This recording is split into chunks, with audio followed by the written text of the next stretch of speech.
si vous prenez les dernières déclarations d'Emmanuel Macron à Singapour, puisqu'il était très récemment à Singapour, il a indiqué que la création et donc la reconnaissance d'un État palestinien devrait être consécutive à, je cite, la libération des otages, la démilitarisation du Hamas, la non-participation du Hamas à la gouvernance de cet État palestinien, la réforme de l'autorité palestinienne, la reconnaissance mutuelle des deux États et le droit d'Israël à vivre en sécurité. C'est un retour en arrière, on a l'impression qu'il revient en arrière où il se donne des conditions pour ne peut-être pas reconnaître l'État Écoutez, Palestine. En tous les cas, on est un certain nombre à le dire, y compris au sein de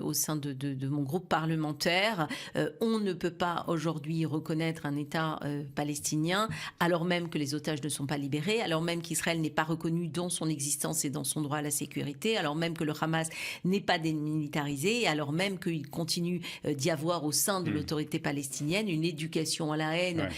qui est intrinsèque et qui existe depuis des décennies. La paix ne peut pas s'envisager dans ces conditions-là. Donc évidemment, à mon sens, c'est quand même une bonne chose qu'il ait précisé ces conditions préalables.